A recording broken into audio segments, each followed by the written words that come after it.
কিন্তু মৃত্যু এমন একটা জিনিস, মৃত্যু এমন একটা বস্তু, সেটা কাউকে বলে আসে না, সেটা যখন সময় হয়ে যায় আজরাইল আলাইহিস সালাম এসে জানটা কবজ করে নিয়ে যায়। এই মৃত্যুর কোন অনুমতি, কার কখন মৃত্যু হবে কেউ বলতে পারবে না। তবে এই দুনিয়ার জমিনে একজন ব্যক্তি বলতে পারত তার মৃত্যু কখন হবে, সেই জমিনে কখন কয় বছর বাঁচবে, তার কি নাম জানেন? নাম জানেন কি? সাইয়্যিদানা আদম আলাইহিস সালাম। সাইয়্যিদানা আদম আলাইহিস সালাম এই দুনিয়ার জমিনে কত বছর বাঁচবে, কত বছর হায়াত পাবে, কখন মৃত্যু আসবে, সেটা আল্লাহ রাব্বুল আলামিন তাকে আগে জানিয়ে দিয়েছেন। সুবহানাল্লাহ। আদম আলাইহিস সালামের বয়স ছিল 1000 বছর। কত বছর? 1000 বছর। লম্বায় 60 ছিল। কয় হাত? সুবহানাল্লাহ। তাইলে আমরা যদি লম্বা 5 হাত হই, লম্বা মানে কেউ যদি মাত্র 5 হাত পায়, তাহলে এই লম্বা দিয়ে কোনো লোকের সম্ভব নয়। সাইয়্যিদনা আদম যখন রূহের জগতে ছিল, সব রূহের জগতে হায়াত কার কতদিন হবে আল্লাহ রাব্বুল আলামিন বলছে, ও আদম তুমি তোমাদের ডান মুষ্টিটা করো। কোন মুষ্টি? ডান মুষ্টি। সমস্ত রূহ জগতের হায়াত গুলো আদম আলাইহিস সালাম দেখলো, দেখার পরে দেখছে একজন নবীর নাম ছিল দাউদ। কি? দাউদ আলাইহিস সালাম মাত্র 40 বছর বাঁচবে। কয় বছর? আদম আলাইহিস সালাম বলল, ইয়া রাব্বুল আলামিন, আমার এই পুত্র সবার চাইতে কম কেন বাঁচবে? আমার বয়স থেকে 60টা বছর আমি তাকে দিয়ে দিলাম। সুবহানাল্লাহ। তাহলে 40 আর 60 কত হয়েছে? 100 বছর। আদম আলাইহিস সালাম দুনিয়াতে আসা শুরু হয়ে গেল। দিন যায়, মাস যায়, বছর যায়, বছর পেরিয়ে বছরে যায়। আদম আলাইহিস সালামের বয়স 40 বছর যখন হয়ে গেছে, আজরাইল আলাইহিস সালাম এসে বলল, সালাম দিল। সালাম দেওয়ার পরে আদম আলাইহিস সালাম জিজ্ঞেস করে, ও ভাই মালাকুল মউত, তুমি কেন এসেছো? প্রশ্ন করছে কাকে? মালাকুল মউত। ভাই তুমি কেন এসেছো? মালাকুল মউত বলল, ও সাইয়্যিদনা আদম, আপনার যে হায়াতটা আল্লাহ দিয়েছে সেটা শেষ। সুবহানাল্লাহ। আদম আলাইহিস সালাম বলছেন, না, আমার 60 বছর আছে। কয় বছর? আমার আল্লাহ আমাকে 1000 বছর দিয়েছে। কয় বছর? বলছে, না, আপনি না আপনার 60টা বছর আপনার ছেলে দাউদকে দিয়ে দিয়েছেন। বলছেন, আমি কাউকে দিই নাই, আমি কাউকে দিই নাই। মালাকুল মউত বলে, কি বলেন? আপনি তো ওই রূহের জগতে আপনার ছেলেকে মাত্র 60টা বছর দিয়ে দিয়েছেন কম বয়স দেখে। আদম বলেন, হ্যাঁ, আমার আর 60 বছর আছে, আমার আল্লাহকে বলো। আল্লাহ মালাকুল মউতকে বলে, ও মালাকুল মউত, চলে আসো, আমি জানি আমার আল্লাহ তোমাকে এটা করবে, এই জন্য আমি তার হায়াত থেকে কমাই নিয়েছি। সুবহানাল্লাহ। এই জন্য আমি তার হায়াত বলা 1000 বছর রেখে দিয়েছি। অতএব আমার 60টা বছর পরে তার মৃত্যু হবে। সুবহানাল্লাহ। এই আদম আলাইহিস সালাম জানতেন কয় বছর বাঁচবে, আর কেউ জানতেন? আমি 60টা ঘটনা বলবো আর কোরআনের আয়াত দিয়ে রেফারেন্স দিয়ে বুঝার চেষ্টা করব। সর্বপ্রথম বলছি, মুহাম্মদ সাল্লাল্লাহু আলাইহি সাল্লাম মৃত্যু হয়েছে, তবে তিনি কবরের ভিতরে জীবিত। দুনিয়ার জগতের মৃত্যু হয়েছে, আখিরাতের জগতের মৃত্যু হয় নাই।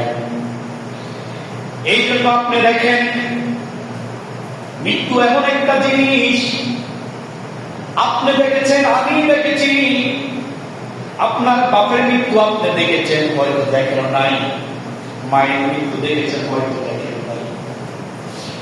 আমি কত মানুষের মৃত্যু আমার হাতের উপরে দেখেছি। আমার মনে হয় একটা ছেলে যখন মৃত্যু বরণ করছিল আমার হাতের উপরে,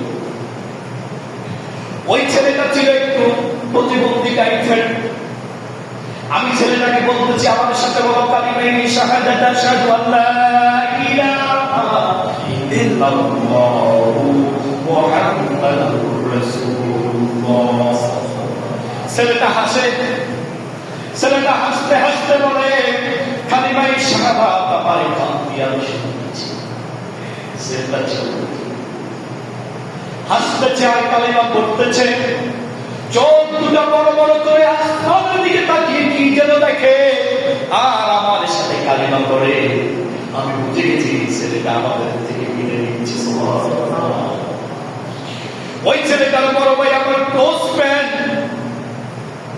কিন্তু আমি যখন দেখলাম তার মৃত্যু হয়ে যাচ্ছে, তার মা পাশে থেকে কান্না করতেছে, ভাই কান্না করতেছে, বোন কান্না করতেছে, দাদি পাশে বসে কান্না করতেছে, মা বিদেশ থেকে ফোন দিয়ে বলতেছে আমার ছেলেকে হাসপাতালে নিয়ে যাও, যা টাকা লাগবে আমি দিব, যা টাকা লাগে আমি দিব, আমার ছেলেকে বাঁচাও।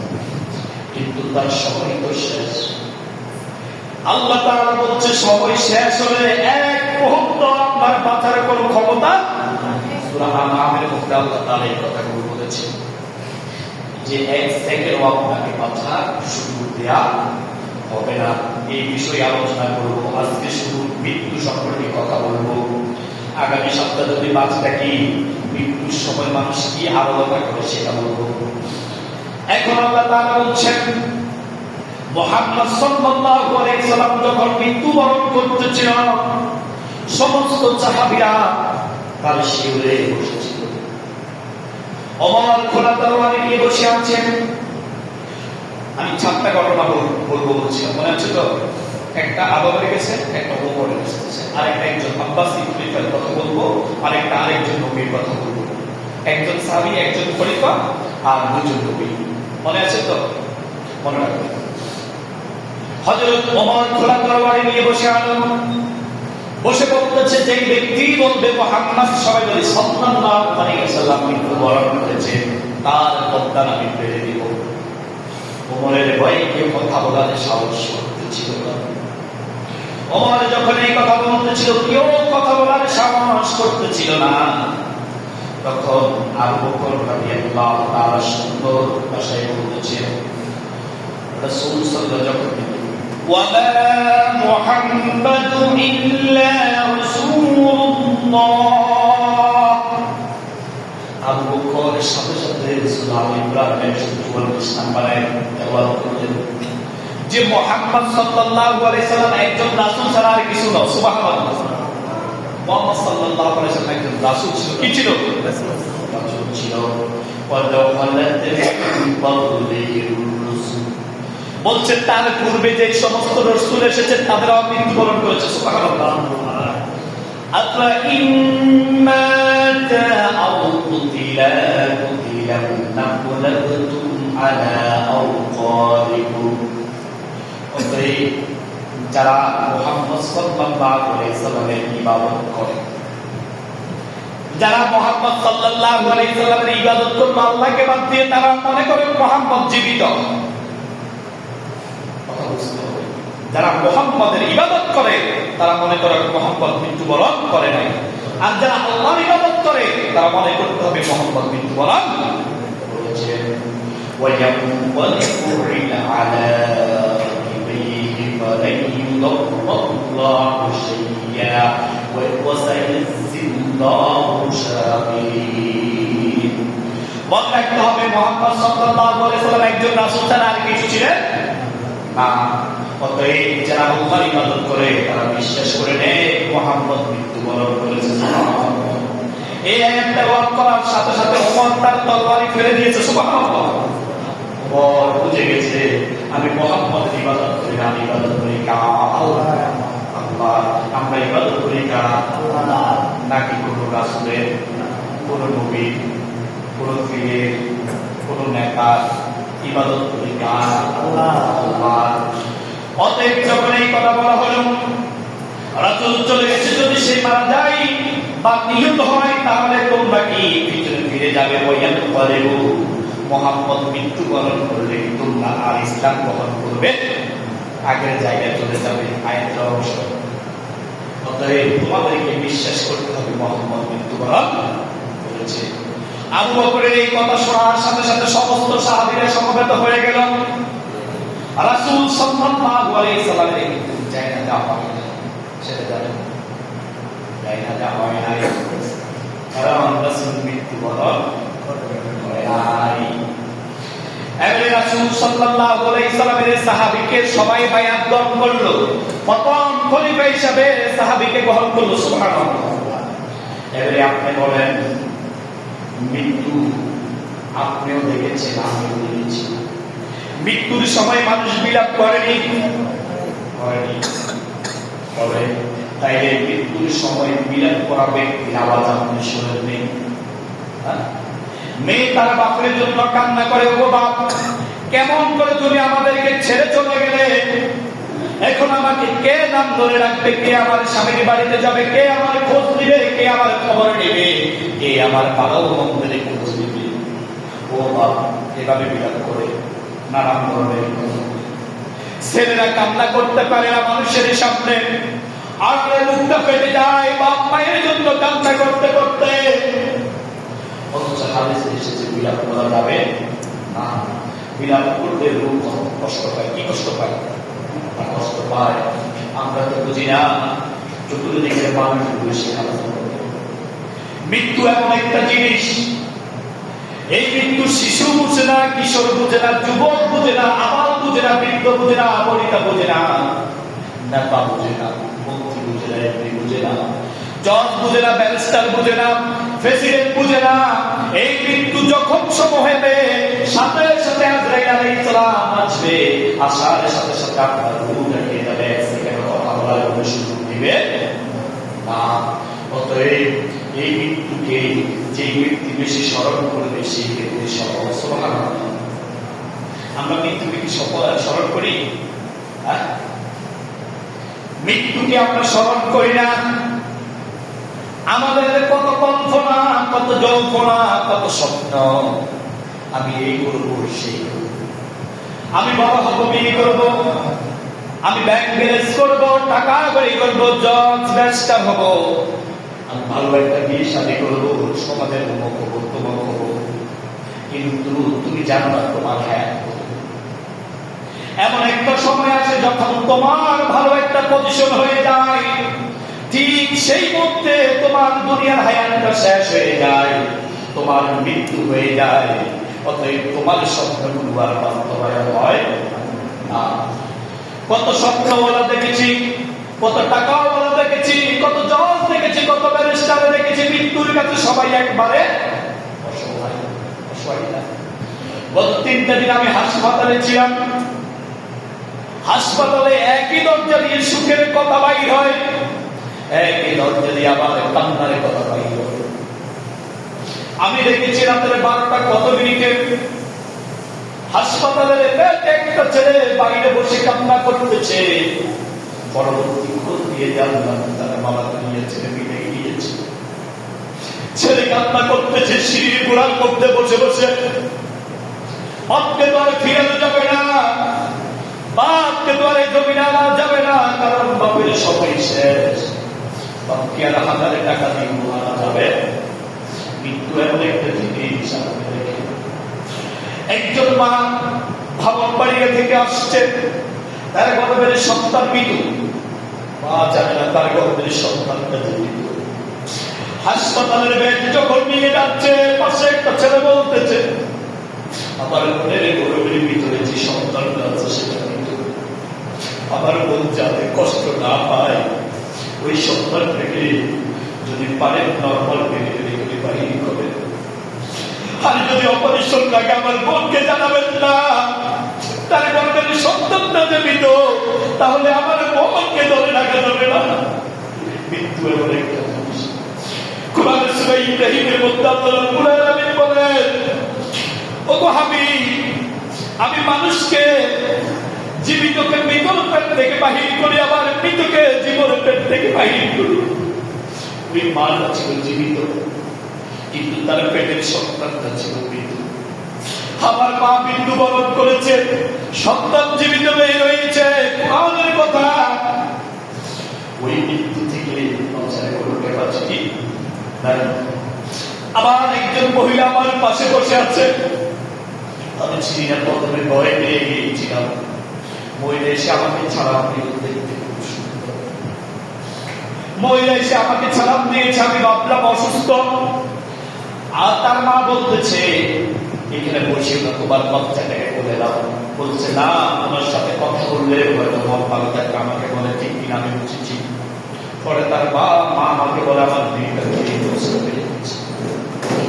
বলছে তার প্রথম সন্তান যখন জন্মগ্রহণ করেছিল, জন্মের পরে আমরা সিজার করিয়েছিলাম, সিজারের পরে আমার মেয়েটার ব্রেন নষ্ট হয়ে গেছে।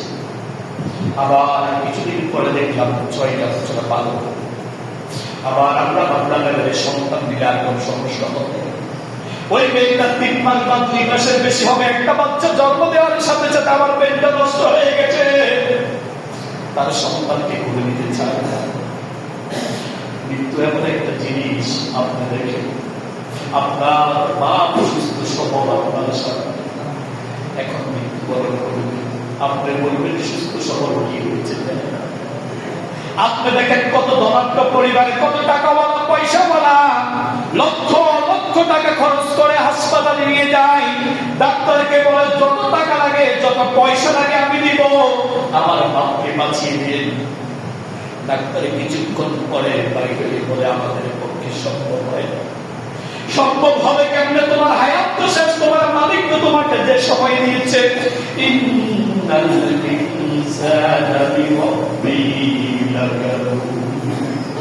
আল্লাহ বলছে বান্দা শুকর করো, অকৃতজ্ঞ হইও। আজকে ডাক্তাররা গবেষণা করে দেখেছেন, যে ব্যক্তি যত বেশি কৃতজ্ঞতা প্রকাশ করবে তার ব্রেনটা তত ভালো থাকবে। সুবহানাল্লাহ। আমরা কৃতজ্ঞতা প্রকাশ করি না। আপনি যে আজকে জীবিত আছেন, আজকে বাইরে 10টা মাস 9টা মাস আপনাদের সামনে আমি খুতবা দিতেছি, আপনাদের আমি একজন পুরুষের জায়গাতে উপস্থিত হয়েছিলাম আপনাদের গ্রামে, আর বাকি সবাই তো আলহামদুলিল্লাহ আমার সামনে আছে। একবার কি আপনি বলেছিল রব্বুল আলামিন, আপনি আমাকে চোখ দিয়েছেন, হাত দিয়েছেন, পা দিয়েছেন, কথা বলার ক্ষমতা দিয়েছেন, আমি 2টা নয় 1টা সেজদা রব্বুল আলামিন আপনার সন্তুষ্টির জন্য দিচ্ছি। আমার জীবনের দ্বারা অজানা সব গুনাহ আপনি মাফ করে দিন। এমন কি কেউ আছে আমার সামনে? এমন কি কেউ আছে? নাই। আল্লাহকে খুশি করার জন্য আমরা কি তোমাদেরকে বলছি, দরজাগুলো খালি করে দাও, ওইদিকে জায়গা আছে, ওইদিকে যাই বসো, দরজার সামনে বসবে। এরকম শুক্রিয়া কি করেছি? আপনি দেখেন, আপনি দৈনিক আপনার ব্যবসার হিসাব যতবার করেছেন, একবার কি মৃত্যুকে ততবার স্মরণ করেছেন? হাদিসের মধ্যে এসেছে সফল তো সেই ব্যক্তি যেই ব্যক্তি মৃত্যুকে স্মরণ করবে। কারণ যে ব্যক্তি মৃত্যুকে স্মরণ করতে পারবে সেই ব্যক্তি কখনো খারাপ কাজ করতে পারবে। যেই ব্যক্তি মৃত্যুকে স্মরণ করে সেই ব্যক্তি কখনো ফজরের নামাজে ঘুমিয়ে থাকতে পারে। যেই ব্যক্তি মৃত্যুর কথা স্মরণ করে সেই ব্যক্তি জোহরের নামাজ ছাড়তে পারে। যেই ব্যক্তি বলে হুজুরের কাজকর্মের কারণে পারি না, আগামীকাল থেকে আমি নামাজ পড়বো, ও যুবক তোমাকে বলি, ও ফদ্দারাদের মা তোমাকে বলি, ও আমার কলেজের বোনেরা তোমাদের একটু বলি, আমার সামনে উপস্থিত যুবক বৃদ্ধ আমার বলি না বাবা ভাই বোন, আপনাদেরকে বলতেছি আগামীকাল আসবে এমন কোন গ্যারান্টি কি আপনি দিতে পারেন? পারবেন কেউ? আগামীকালের কথা কেউ কি বলতে পারবেন? পারবেন না। তাই ওই আগামীকাল বলতে কোন কিছু নাই। যে সময়টা তুমি পেয়েছো এই সময়টা একবার মালিককে বলো রব্বুল আলামিন, জানাও যারা কত গুনাহ করেছি আমাকে ক্ষমা করে দাও, আর অন্যায় করব না, পাপের পথে যাব না, জিনার পথে যাব না, মায়ের সাথে খারাপ আচরণ আর করব না, বাবার সাথে খারাপ আচরণ আর করব না, আলেম ওলামাদের সাথে খারাপ আচরণ আর করব না। ও আল্লাহ তোমার হুকুমগুলো পরিপূর্ণ পালন করব, আমাকে আর খারাপ কাজের দিকে নিয়ে যেও না। আপনি একটা জিনিস দেখেন, আপনি যদি কারো কাছে দোয়া চান সেটা কবুল হতেও পারে, নাও হতে পারে। আমি যে গত 3 দিন হাসপাতালে ছিলাম তার একটা ঘটনা আপনাদেরকে বলি। আমার ছোট্ট মেয়েটা বিকেলবেলা আমি আসরের নামাজে যাচ্ছি, বাচ্চাদের সাথে খেলতেছে, হঠাৎ আরেকজন বাচ্চা ডাক্তার দেওয়ার সাথে সাথে রকে পড়ে গেল, সে লজ্জাস্থানে আঘাত পেল। আমি ভাবলাম সামান্য কিছু, ডিসপেন্সারিতে নিয়ে গেলাম, ওষুধ দেওয়া হলো। আমি মাগরিবের নামাজ পড়ে আমি বাগদা বাজারে গিয়ে দেখি আমার ওয়াইফ আমাকে ফোন দিয়েছে, মেয়ের অবস্থা বেশি ভালো না। সাথে সাথে নিয়ে গেলাম বাগদা আবুল হাসেম মঞ্জুরের কাছে। উনি বলছে পারবে না। 14 গ্রাম নিয়ে গেলাম, বলছে পারবে না। নিয়ে গেলাম কুমিল্লা টাওয়ারে সার্জারি ডাক্তারের কাছে। ওই সার্জারি ডাক্তারটা হচ্ছে একটা নরপশু। কি ডাক্তারদের অধিকাংশ ডাক্তার হচ্ছে নরপশু। তারা টাকাতে দ্বন্দ্ব তো আপনাকে কিছু হলেও দেবে, কিন্তু ওই ডাক্তারদের কাছে গেলে একবারে সব খালি করে। ওই ডাক্তারকে ফোন করে নিয়ে আসা হলো। ফোন করে আনার পরে ওই ডাক্তার আমার সাথে এমন ভাবে কথা বলে নাই। আমার গায়ে পাঞ্জাবি ছিল, টুপি ছিল, কিন্তু তার মুখেও দাঁড়িয়ে ছিল। আমাকে বলছে ইমার্জেন্সি 2 মিনিটের ভিতরে যদি আপনার টাকা জমা না দেন তাইলে আমি চলে যাব। 2 মিনিটের পক্ষে তো সম্ভব না। ও যে টাকা বলছে আমার পকেটে যা আছে তা দিয়ে সম্ভব না, সার্জারি করতে হবে। এখন আমি 2 মিনিট পরে গেছি এবং চলে গেছি, ও আমার কাজ আর করবে না। এবারে সারা রাত এই হাসপাতাল থেকে ওই হাসপাতাল, ওই হাসপাতাল থেকে ওই হাসপাতাল গেলাম। কুমিল্লা পিপলস একটা হাসপাতাল আছে, ওই হাসপাতালে গেলাম। ডাক্তারের আগের অংশের নাম আমার মনে নাই, লাস্ট অংশ মনে আছে। ডাক্তার মামুন পিপলসে বসে। ওই ব্যক্তির কাছে নিয়ে গেলাম। দাড়ি কামার মেয়েকে অপারেশন থিয়েটারে নিয়ে গেল। অপারেশন থিয়েটারে নিয়ে যাওয়ার পরে তারা চেক আপ করলো, আমাকে না জানিয়ে তারা যা করার করে ফেলেছে। আমি গিয়ে বললাম আমার মেয়ের কি সমস্যা। ডাক্তার আমাকে জিজ্ঞেস করে আপনি বলেন না কি সমস্যা। আমি বললাম ডাক্তার আমি না বা আমি, তাইলে আমি সমস্যার কথা বলবো না, আপনি বলবেন।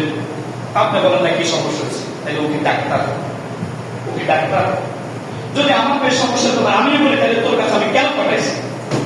আমি বলছি আচ্ছা আমার মেয়ের কি কি লাগবে সেটা বলে, অপারেশন করতে হবে। আমি কত টাকা লাগবে বলছে 45,000 টাকা।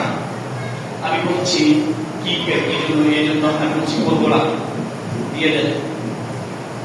ও আমার সাথে দাঁড়ায় কথা বলতেছে না, কারণ আমার গায়ে পাঞ্জাবি টুপি।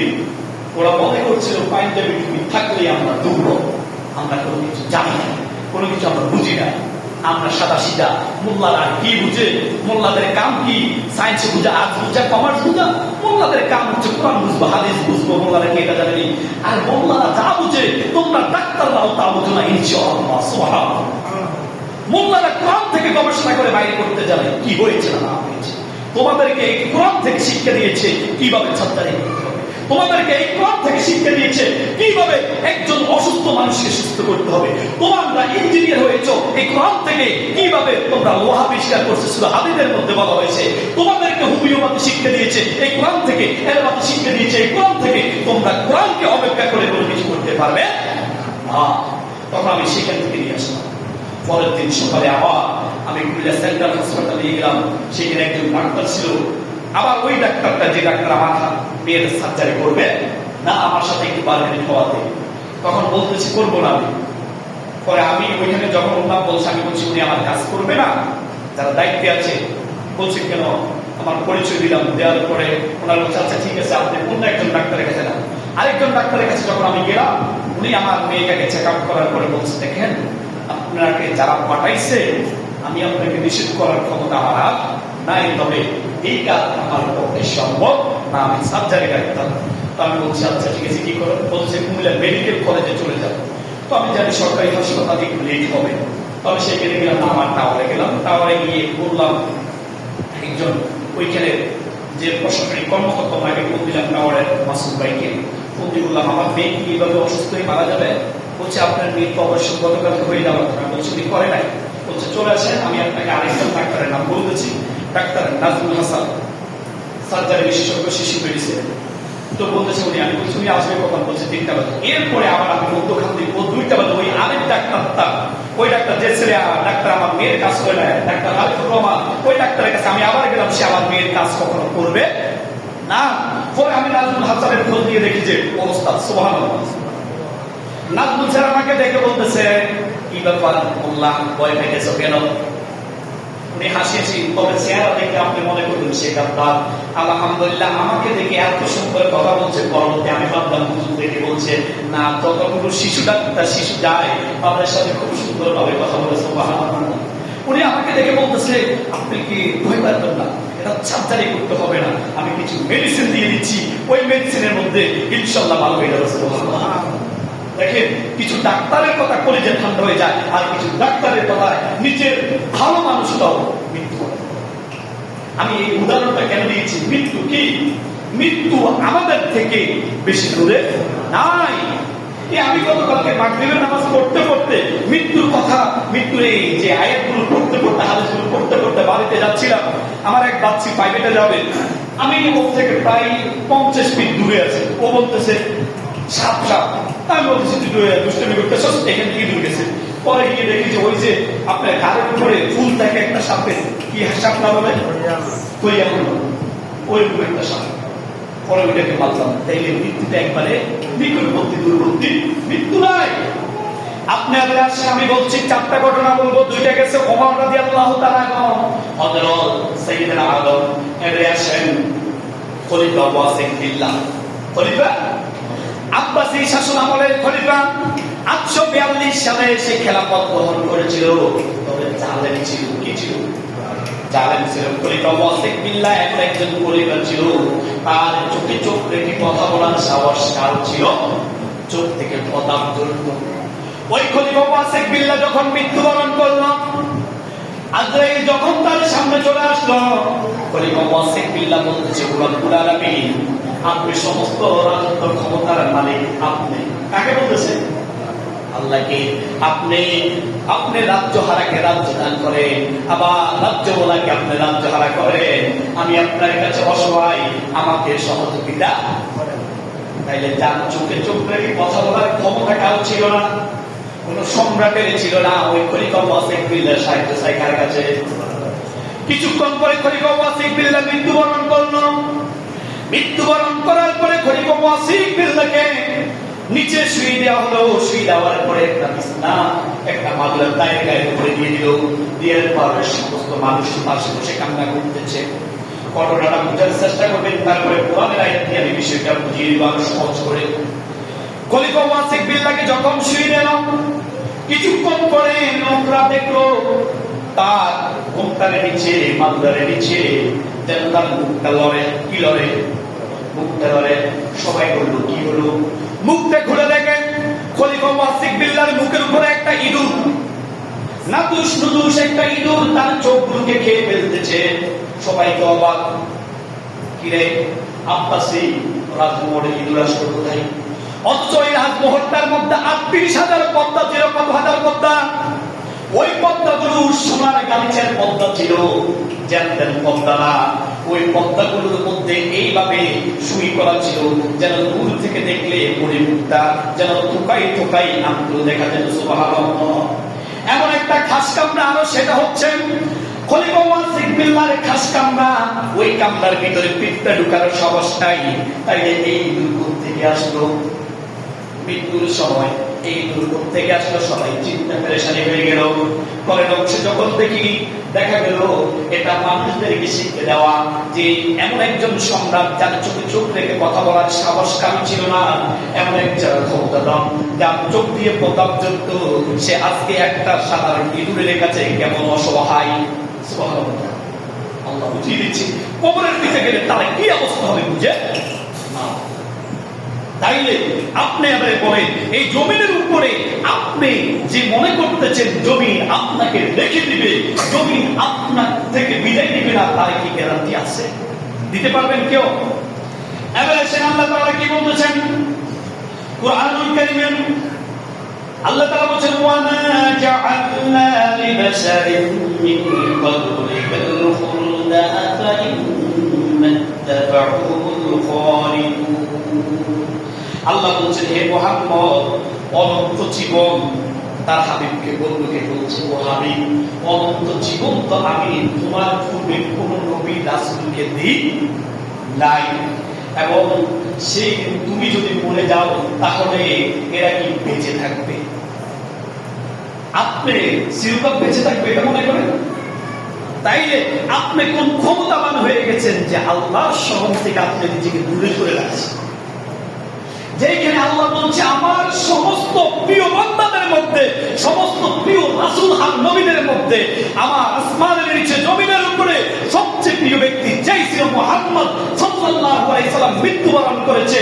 সেই নবী যদি মৃত্যুবরণ করে তাহলে কি তারা চিরকাল বেঁচে থাকবে এরকম মনে করেন?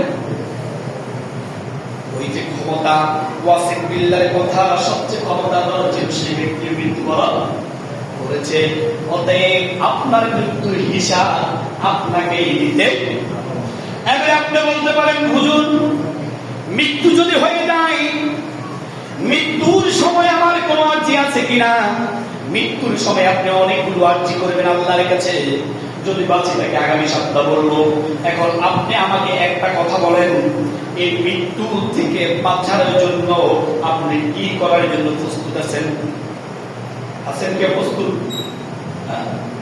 দুনিয়ায় যদি আপনাকে কেউ প্রতিরোধ করে, হামলা করে, মামলা করে, আপনি সেটা প্রতিরোধ করতে পারবেন। যদি আপনি ক্ষমতাবান হন সেটা প্রতিরোধ করতে পারবেন। কিন্তু এমন একজন মেহমান আছে, এমন একজন মেহমান আছে, এমন একজন মেহমান আছে যে ব্যক্তি কারো অনুমতি ছাড়া তার নিজের কক্ষে ঢুকে যায়, ঘুমন্ত অবস্থায় ঢুকে যায়, বাথরুমের ভিতরে ঢুকে যায়, আপনার চলা অবস্থায় ঢুকে যায়, আপনার রাজনীতির মঞ্চে ঢুকে যায়, কোরআনের মঞ্চে ঢুকে যায়। এমন একজন অতিথি যার কোনো অনুমতি লাগে না, তার নাম কি? মালাকুল মাউত। সেই মালাকুল মউত থেকে বাঁচানোর জন্য কারো ক্ষমতা নাই। দুনিয়াতে যত খারাপ কাজ করেন, যদি আপনার নেতার অনুসারী হয়ে থাকেন আপনি বেঁচে যেতে পারবেন, কিন্তু আজরাইল থেকে বাঁচার কোনো ক্ষমতা আপনার নাই। অতএব মৃত্যু যদি বরণ করতে হয় তাইলে মুসলমান হয়ে মৃত্যু বরণ করতে হবে। এখন আপনি বলবেন হুজুর মুসলমান তো হয়েছে বাপ যখন জন্ম দিয়েছে তখন, না প্রশ্ন আসে না? বাপ যখন জন্ম দিয়েছে তখন মুসলমান হয়েছি না? হ্যাঁ হ্যাঁ, হাদিসের মধ্যে এসেছে প্রত্যেকটা শিশু তার ফিতরাতের উপরে জন্মগ্রহণ করে, মানে মুসলমানের উপরে জন্মগ্রহণ করে। তারপরে কিছু বাপ তাকে মুসলমান বানায়, কিছু খ্রিস্টান বানায়, কিছু হিন্দু বানায়, বৌদ্ধ বানায়। বাপ মায়ের আচরণ থেকে সে সেটা শিক্ষা গ্রহণ করে নাকি? এবারে ওই বাপ মা আপনাকে মুসলমান হিসেবে জন্মগ্রহণ করেছেন, নাম রেখেছে আব্দুল করিম, নাম রেখেছে আব্দুল করিম। কিন্তু আপনি তো আল্লাহর গোলামের মতো গোলাম হতে পারেন নাই। আপনি তো এই জমির উপরে একজন জালেম হিসাবে আব্দুল করিম পরিচিত হয়ে আছেন না? অধিকাংশ মানুষ আছে না? আপনি দেখেন একটা হাদিস আমি দেখেছি যে এই জমিনের উপরে যারা জুলুমবাজ, যারা জুলুম করত, এই জমিন তাদেরকে তো জীবিত থাকায় অভিশাপ দেয়, আবার মৃত্যুর পরেও অভিশাপ দেয়। কিছু মানুষ মৃত্যুবরণ করলে মানুষ দোয়া করে, কি করে? দোয়া করে যে আল্লাহ আমরা মুক্তি পেয়েছি এই জালেম থেকে। আছে না এরকম? দোয়া করে না? সমাজের অধিকাংশ মানুষের লাগা দোয়া করে আল্লাহ এই জালেমের মৃত্যুবরণ করে না কেন? কত ভালো মানুষ মৃত্যুবরণ করে, এতে মনে মৃত্যু হইত না। এরকম আমরা গ্রাম অঞ্চলের একটা দোয়া নেই, এত মনে মরত না, এত মনে রাখা ব্যাগের কষ্ট দেয় গ্রামের কথা। আপনি জানেন তার হায়াত যতদিন আছে অতদিনে সে করবে, কারণ তার ফিতরাতটা খারাপ হয়ে গেছে। খারাপ হওয়ার কারণে সেই জমিনের উপরে খারাপ আচরণ করে। আপনি দেখবেন যখন কোনো মানুষ আছে মঞ্চে দাঁড়ায় বক্তব্য দেওয়ার জন্য, তার কথাটা এত জোরে পাঠিয়ে পাঠিয়ে কথা বলে যেন এই জমিনের মালিক সে। আসলে এরকম জমিনের মালিক সে, আসলে জমিনের মালিক কে? এখন আপনি বলতে পারেন এটা তো আমার বাপদাদার সম্পত্তি। আপনার বাপদাদার সম্পত্তি নাই, আসলে হ্যাঁ? কে বলতে পারবে কারো বাপদাদার সম্পত্তি আছে? হ্যাঁ, কে বলতে পারবে আছে কারো বাপদাদার সম্পত্তি আছে? বলেন সে কার বাপদাদার সম্পত্তি আছে? আসলে কেউ কথা বলে না, আওয়াজ করেন না। কারো বাপদাদার সম্পত্তি আছে? সবাই ভাড়াটিয়া। সবাই কি? সবাই কি? আপনার দাদা এই বাড়িতে ছিল, এরপরে আপনি ভাড়াটিয়া হিসেবে আসছেন। আপনি মৃত্যুবরণ করলে আপনার ছেলে আসবে, ছেলে মৃত্যুবরণ করার পরে নাতি আসবে। এইভাবে ভাড়াটিয়া চলতে আছে, চলতে আছে। ভাড়াটিয়ার শেষ নাই। কিন্তু আমরা তো দাফন দেখাই, আমরা সাপের কলার ধারে বলি এ কি সব আমার, তোর কি আছে বলি রে? আরে আমি এই উদাহরণটা এভাবে দিই, তোমার মেয়ে কিছুই নাই, তোমার কবরের জায়গাও নাই, আসলে কবরের জায়গা। কারণ যে তুমি মসজিদের সামনে যে কবরের জায়গা আশা করতেছ, ওই কবরের জায়গাতে তোমার নসিব আছে তার গ্যারান্টি আছে? হ্যাঁ, হয়তো দেখো এমন একজন ব্যক্তির কবরের জায়গা হয়ে আছে মসজিদের কবরের জায়গার মধ্যে, তুমি সেটা কল্পনা করতে পারতেছো না। হয়তো তুমি জোর করে বলবা তাকে আমি কবরের জায়গা দিব না, আল্লাহ কিন্তু নির্ধারণ করে রেখেছে তার জায়গা এখানে, আর তোমার জায়গা বাসগাছ করে কোথায়? এরকম জালেম আছে না? আছে। তাইলে তুমি কিসের বড়াই দেখাও? কিসের টাকাওয়ালা হয়ে গেছো, কিসের পয়সাওয়ালা হয়ে গেছো, কিসের ক্ষমতাধর হয়ে গেছো, যে ব্যক্তি নিজেকে রক্ষা করার ক্ষমতাই নাই। মৃত্যু এমন একটা জিনিস সব আপনজন থেকে বিচ্ছিন্ন করে। এই মৃত্যু দেখার পরেও কেউ আমার কথা দিয়ে বলবেন, এই মৃত্যু আমরা অগর অগর শুনি, প্রতিদিন মাইকের আওয়াজ হচ্ছে মৃত্যুর খবর শুনি না? আমি আবার তিনটা উদাহরণের মধ্যে শেষ উদাহরণটা বলি আপনাদেরকে। একজন ছিল Hisham ibn Abdul Malik. Hisham ibn Abdul Malik উনি একজন খলিফা ছিল। হিশাম ইবনে আব্দুল মালিক কি করছে, বাজার থেকে সবচেয়ে সুন্দরী একটা কৃতদাস কিনেছে। কি কিনেছিল? কৃতদাস নারী। 1,00,000 দিনার দিয়ে। কয় লক্ষ? অনেক আগের কথা, 642 সম্ভবত হবে বা 742 এরকম হবে, আমার ওইটা স্মরণ নাই। হিশাম ইবনে মালিক যখন ওই সুন্দরী রূপবতী গুণবতী মহিলাটাকে নিয়ে আসলো, আনার পরে তার কামরার ভিতরে ঢুকিয়ে বলছে, তুমি সুন্দরভাবে সেজে গুজে বসো, আমি আসছি। ওই নারী যখন কামরার ভিতরে ঢুকলাম, সুন্দরভাবে সেজে গুজে বসলো, হিশাম ইবনে আব্দুল মালিক তার জমি চাহিদা মিটানোর জন্য তার কামরায় যাবে। কামরায় ঢোকার পরে হঠাৎ করে বাইরে থেকে একটা সুরগলা শুনলো। সুরগলা শুনে এই পর্দাটা সরিয়ে দেখলো বাইরে একটা জায়গা যারা মানুষ যাচ্ছে, জায়গা দেওয়ার জন্য, কি দেওয়ার জন্য? কিন্তু মানুষ। হিশাম ইবনে আব্দুল মালিক সাথে সাথে ওই নারীকে বলল, চলে যাও, তোমাকে আমি আযাব করে দিয়েছি, আমার আর তোমাকে দরকার নাই, আমি আমার বুঝ পেয়ে গেছি। আমি যদি আজকে তোমার সাথে আচরণ করি, ওই জানাজারে খাতটা আমার জন্য অপেক্ষা করতেছে, আমাকে বাঁচানোর কোনো ক্ষমতাবান এই দুনিয়াতে নাই। তাইলে এবার আপনি বলেন, সারাদিন তো খেলাইছেন মোল্লারে, সারাদিন কারে খেলাইছেন? মোল্লারে। জায়নাজা দেখে, জায়নাজা দেখে কবরে রাখে কে? দোয়া করে কে? জন্ম হইলে আদম থেকে বিয়ে করায় কে? সব যদি মোল্লাই করায়, তাইলে মোল্লারে কাটতে হয় বানিয়ে দেয়। একটা উন্নতি আছে যা আপনি একটা জিনিস দেখবেন, যেইখানে যার অবদান বেশি সেইখানে সবচেয়ে দোষ বেশি। না উক্তিটা বলতেছি তো, আমি বলতেছি তো, বর্তমানে আমাদের অধিকাংশ আলেম দুনিয়ার জন্য পাগল হয়ে আছে। অধিকাংশ আলেম দুনিয়ার জন্য পাগল হয়ে আছে। আমাদের আলেমদেরকে দেখবেন একজন আরেকজনের পিছনে লেগে আছে, আছে না? বড় বড় মুহাদ্দিস, মুফতি, মুফাসসির, দার্শনিক বলে আলেমরা একজন আরেকজনকে লেগে আছে। তিরমিজি শরীফের 1454 নম্বর হাদিসের মধ্যে বলা হয়েছে, এমন একটা যুগ আসবে, এমন একটা জামানা আসবে, এমন একটা সময় আসবে যখন মসজিদে আলেমরা কোরআনের কথা বলবে, কিন্তু ওই আলেমের গলা থেকে নিচে আসবে না। এমন কিছু আলেম দুনিয়ার জমিনে বাকি হবে, তারা নিজেদেরকে মুহাদ্দিস, মুফতি, মুফাসসির হিসেবে দাবি করবে, কিন্তু তারা আল্লাহর এই জমিনের রূপে আসমানের নিচে সবচেয়ে নিকৃষ্ট ব্যক্তি হচ্ছে ওই সমস্ত আলেমরা। আপনি জানেন, আমি আপনাদের নাম বলবো না, অধিকাংশ আলেম বর্তমান দুনিয়ার জন্য পাগল হয়ে আছে। লক্ষ লক্ষ টাকার কাছে আলেমরা আজকে ফতোয়া বিক্রি করে না? আমি কি ভুল বলতেছি? আলেমরা আজকে ফতোয়া বিক্রি করে। আপনি দেখেন ওয়াইজির কেরামদেরকে দেখেন, মুফাসসিরদেরকে দেখেন, ওয়াজের মাঠে বসে একজন আলেম আরেকজনকে গুতা মারেনি, অথচ তারাই বলে ওয়াইলুল্লি কুল্লি হুমাযাতিল লুমাযা, তোমরা মানুষের সামনে পিছনে নিন্দা করো। তাহলে তুমি কার পিছনে নিন্দা করতেছ? শত শত ক্যামেরা তার সামনে রাখে।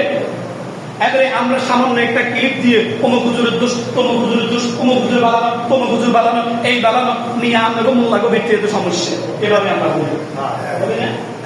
কারণ মৃত্যুর প্রতি আমাদের মোল্লাদেরও আকর্ষণ।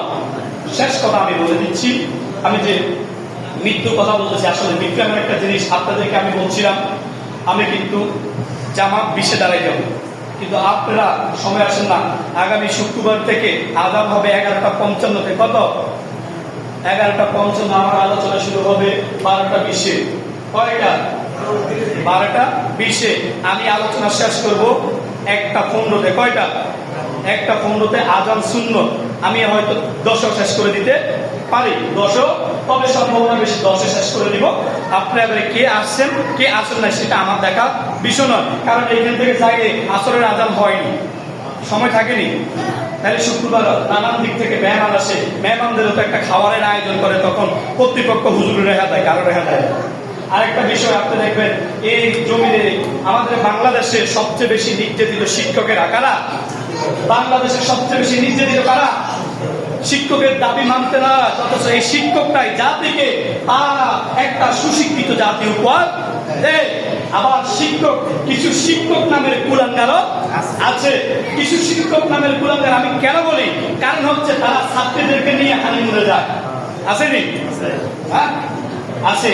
আমি মনে করব মাননীয় আমাদের ডক্টর ইউনূস সাহেবকে বলবো, আমাদের শিক্ষকদের দাবিগুলো মেনে নেন, তাদের যে দাবি সেটা মেনে নেন, কারণ শিক্ষকরা সবচেয়ে বেশি অবহেলিত, লাঞ্ছিত।